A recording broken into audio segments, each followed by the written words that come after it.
Africa Global Radio. Our story, our growth, our future.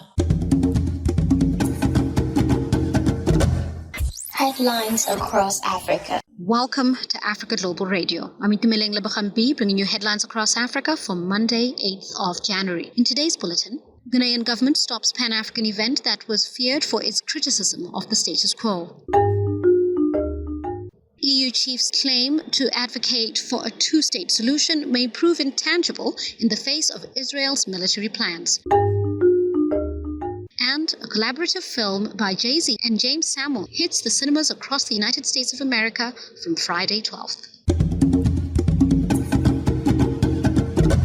The New Africa Foundation event, dubbed the Convention and themed Igniting the Voices of Africa, which was to be held at Accra's Independence Square, was cancelled a few hours before it was to be hosted due to what was described as tension between organizers and the Ghanaian military, who were acting with orders from the government of Ghana. The convention was to bring together thought leaders in Africa, including PLO Lumumba from Kenya, Peter Obi from Nigeria, Julius Malema from South Africa, and Dr. Arikana from Zimbabwe. Professor PLO Lumumba said they were congregating in Accra to make a statement on African challenges and the possibilities of unity, but they were stopped bizarrely. However, the professor added that the message will be served as the journey of hope continues with the youth. On his part, Nigerian politician Peter Obi said no continent in the world has the potential of Africa.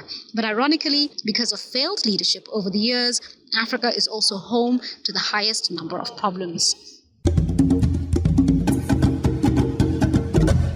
During a visit to Beirut in Lebanon on Saturday, January 6, the European Union's foreign policy chief said he aims to jumpstart a European-Arab initiative to revive a peace process that would result in a two-state solution to the Israeli-Palestinian conflict. The EU leader expressed concern that the cycle of violence will continue generation after generation because though people can be killed, no one can kill the ideas held by either groups. This statement comes as the people of Gaza suffer 3 months of Israeli military intervention, which has decimated families, wiped out cities, and left thousands wounded and bereaved, with more than 22,700 Palestinians killed.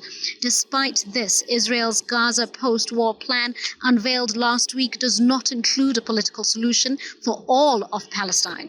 Israeli Defense Minister's statement underlined that the war would go on until Hamas's military and government capabilities are eliminated and the more than 100 hostages still in captivity are returned. In the north, the statement said, forces will shift to a new approach that includes raids, destruction of tunnels, air and ground activity, and special operations.